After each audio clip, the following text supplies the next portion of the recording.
ভারত ও ইংল্যান্ডের মধ্যে পঞ্চম টি-20 ম্যাচে ভারত ১৫০ রানে বিশাল ব্যবধানে জয়লাভ করেছে, যা এই ফরম্যাটে ইংল্যান্ডের সবচেয়ে বড় পরাজয়। এই জয়ের ফলে ভারত ৪-১ ব্যবধানে সিরিজটি জিতে যান। মুম্বাইয়ের ওয়ানখেড়ে স্টেডিয়ামে অনুষ্ঠিত এই ম্যাচ ইংল্যান্ড টস জিতে প্রথমে ফিল্ডিং করার নির্ণয় নেন। প্রথমে ইন্ডিয়া ব্যাটিং করে ২০ ওভারে ৯ উইকেট হারিয়ে ২৪৭ রান সংগ্রহ করে। অভিষেক শর্মা ৫৪ বলে ১৩৫ রানের দুর্দান্ত ইনিংস খেলেন, যেখানে তিনি ১৩টা ৬ এবং ৭টা ৪ মারেন। জবাবে ইংল্যান্ড দল ১০ ওভার ৩ বলে মাত্র ৯৭ রান করে অল আউট হয়ে যান।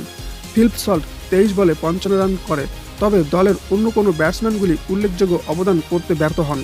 ভারতের পক্ষ থেকে মোহাম্মদ শামি ৩ উইকেট নেন। এছাড়াও অভিষেক শর্মা, বরুণ চক্রবর্তী ও শিবম দুবে ২টি উইকেট করে পান। এবার আমরা জানব ভারতের সর্বোচ্চ রান কোন কোন প্লেয়ারগুলি পান।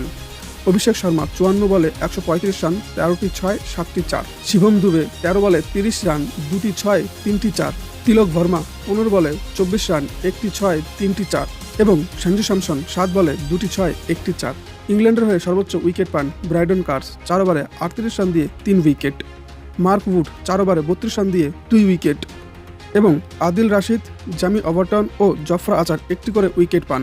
ইংল্যান্ডের হয়ে সর্বোচ্চ রান করেন ফিলিপ সল্ট ২৩ বলে ৫৫ রান, ৩টি ৬, ৭টি ৪। জ্যাক ব্যাথেল ৭ বলে ১০ রান, ১টি ৬। জস বাটলার ৭ বলে ৭ রান, ১টি ৪। ভারতের হয়ে সর্বোচ্চ উইকেট পান মোহাম্মদ শামি ২ ওভার ৩ বলে ২৫ রান দিয়ে ৩ উইকেট। অভিষেক শর্মা ১ ওভারে ৩ রান দিয়ে ২ উইকেট। শুভম দুবে ২ ওভারে ১১ রান দিয়ে ২ উইকেট ও বরুণ চক্রবর্তী ২ ওভারে ২৫ রান দিয়ে ২ উইকেট। ইংল্যান্ড ৯৭ রানে অল আউট হয়ে যান। ৫ ম্যাচের সিরিজে ৪-১ ব্যবধানে ভারত সিরিজ জিতে নেন এবং man of the match Abhishek Sharma হন এবং man of the series Varun Chakravarthy হন। সো ফ্রেন্ডস, যদি ভিডিওটি আপনাদের ভালো লাগে তাহলে অবশ্যই চ্যানেলটি সাবস্ক্রাইব করে পাশে থাকবেন। আজকের মতো এটুকুন, আবার দেখা হচ্ছে নেক্সট ভিডিওতে। Bye bye.